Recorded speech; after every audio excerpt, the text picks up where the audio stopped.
Hey guys, Laurel here, and I am back with my 8-month bump date. I am really excited that I am finally filming this for you guys. I will officially be 32 weeks when you are watching this, and that makes me 8 months pregnant. I have been having a really hard time with the anxiety and the anticipation and the waiting. The past, I'd say probably the last 2 weeks or so has been the roughest, but let me just jump right in and fill you guys in on everything and we can talk about all of that. So symptoms that may have changed from last month. I've grown, which I think is probably expected at this point. My belly's definitely gotten bigger, it's definitely gotten heavier, and because of that, I am having a ton of pressure. It really honestly feels like there's a bowling ball between my legs most of the time. It is really uncomfortable, and there's not really much you can do about it. I've done, when it gets really bad, I put myself in some crazy yoga positions as best I can, and you know, sort of try and hang myself upside down to reverse gravity and bring the baby up a little bit higher into my torso, because that's really the only relief I get. So pressure has definitely been a big one for this month, and actually my sciatica hasn't been too bad. The odd day, depending on what I've done that day, whether I've either walked too much or I've sat too much, or just really depending on what I've done, the odd day I'll have a pretty uncomfortable day, but for the most part my sciatica has not been that bad. It is certainly not nearly as bad as it was when I was pregnant with my second son, Reed. So that is definitely a relief, because that's also a pain that you can't really do anything about. I mean, you can do yoga and you can do stretches and you can ice it, but it doesn't go away. Basically you need to have the baby and it gets a little bit worse before it gets better, and then it has potential to go away, but there's nothing you can really do to cure it while you're still pregnant. So I'm definitely grateful that that has not been as bad as it was last time, or as it could have been. Other than that, I want to say my skin's maybe gotten a little bit worse. I'm having a lot of trouble with acne again, but it's mostly on like the back of my shoulders and stuff right now, which I suffered badly with both my other pregnancies. And while it's not the worst thing in the world, because at least it's not my face, though I do still have blemishes on my face, it's tank top season. Like, we're finally coming up to summer here, and the weather's finally getting warm, and it's tank top season, and now I'm not wanting to wear tank tops because it shows that area. And I had the same issue with both my other pregnancies, because I was due in June and July with the other boys. So it's more of an annoying symptom than anything else. I don't have to look at it, I don't have to feel it, but it still makes me a little bit self-conscious, and I make different clothing choices because of it. My spider veins, or varicose veins, or whatever they are, haven't gotten worse since last month, so that is amazing. I'm very grateful for that. They certainly haven't gotten better, because they can't and they won't on their own. If I wanted to get rid of them at some point, I would have to have like laser therapy or something like that. That's definitely a bummer, but I am glad they haven't gotten worse at this point. That's probably all my symptoms for now. I'm not really having like intense back pain. I'm not having, I don't know, I'm having a bit more digestive issues, but I think that's more so because I'm ignoring the dietary changes that I had been following for almost a year before I got pregnant. I've been eating a lot more gluten and a lot more dairy, and that's probably the main reason, as well as the baby is compressing all those organs and causing issues there. But that's normal for pregnancy anyway, and it's normal for my body anyway when I don't eat what I'm supposed to, or when I eat what I'm not supposed to. So that's probably all for symptoms. Not a ton has changed since last month. As my doctor keeps telling me, I'm kind of just in cruise mode right now. I've been here and done this. This is my 3rd time around the block, and nothing's really new, nothing's exciting, everything's going smoothly, and I'm definitely grateful for that and wouldn't want it any other way, of course. But I would like to meet my little boy soon. When you see this, it'll be 52 days, so there's that, but I will talk about that a little bit later on in the video. As for food cravings and aversions, just still craving all the things all the time. I've been eating a ton of fried egg sandwiches on English muffins, which is actually great. Eggs are so healthy for you, and we don't eat a ton of like meats and stuff like that, so getting my protein and stuff from eggs is awesome. I've also been eating a lot of rice cakes with peanut butter and jam on them, which is also good for protein, though I'm sure the jam is very sugary.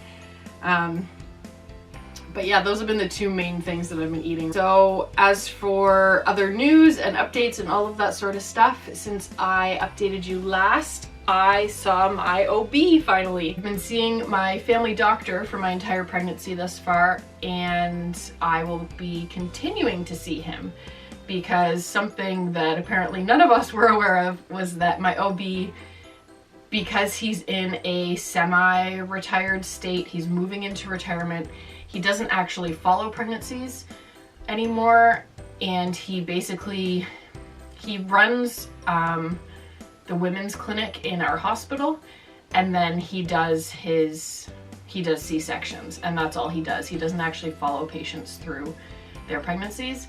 So that's totally fine with me. I absolutely love my family doctor. He is wonderful, and he has agreed to see me through the rest of my pregnancy. I mean, it's an easy one for him. There's no complications. This is my 3rd time around. It's easy for him. So I am going to continue seeing my family doctor. I am now on 2-week appointments. I see him tomorrow and 2 weeks after that.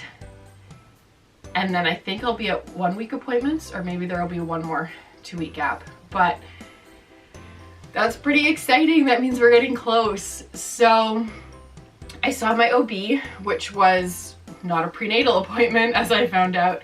It was just a consultation for my C-section. So I basically just told him all my history and told him why my family doctor and I had discussed having a C-section again, all of that sort of stuff. And he completely agreed. If you haven't seen it yet, I will link my Why I Have C-Sections video up above. And basically, he was in complete agreement. He thought it made the most sense for me to have a C-section, and he was totally good with that.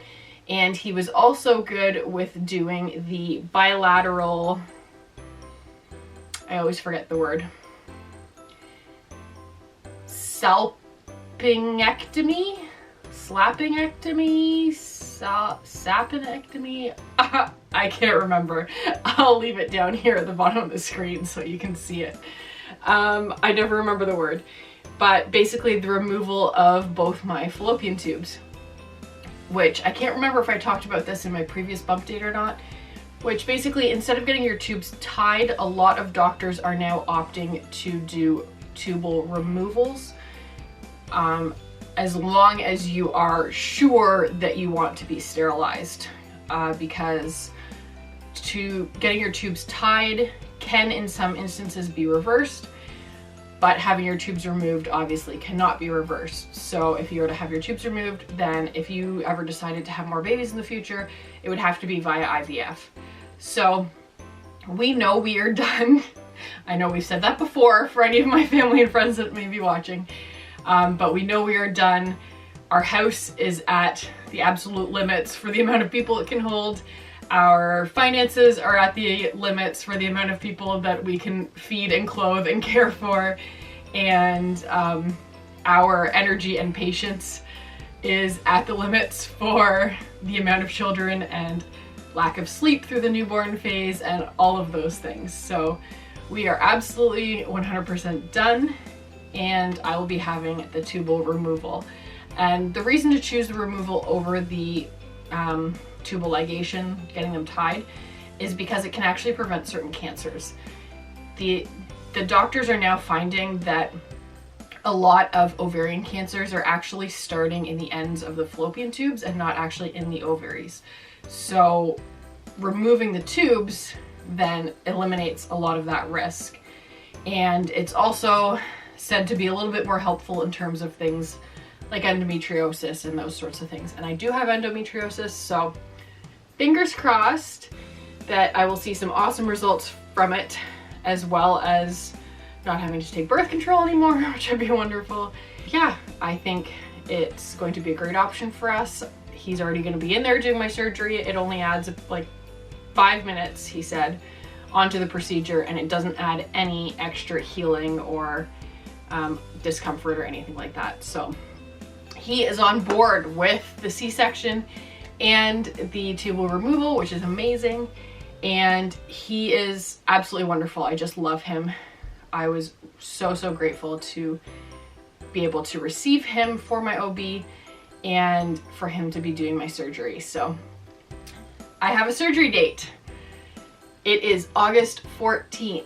So our little baby cranberry will be here August 14th, and I can't wait to start calling him by his name, because calling him cranberry is driving me nuts. And we are really excited. So yeah, as of the time you're watching this, it'll be 52 days until he arrives, and we're just really counting down the days now. We have everything we need for him. We're all set. The diaper bag is packed. I just have to finish packing my hospital bag and film some videos for you guys, and we're ready for him to come. So I will definitely be putting up a what's in my diaper bag video, a what's in my hospital bag video, a 9-month update 4 weeks from now, and I'm not sure if there'll be anything else in between there. And then when he is born, we're gonna put up the name reveal on our vlog channel as his like birth announcement. So I'll be sure to link it over here somewhere so that you guys can see his name reveal and know that he's arrived, and then you will get to meet him for our 1 week postpartum and 1 week baby update video after that. So that is the plan for right now. We're just waiting for him to get here, and I'm gonna show you my bump.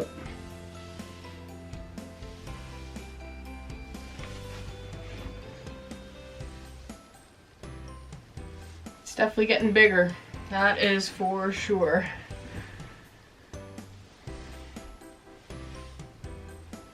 I'm getting wider too, so I know that he's definitely a growing man.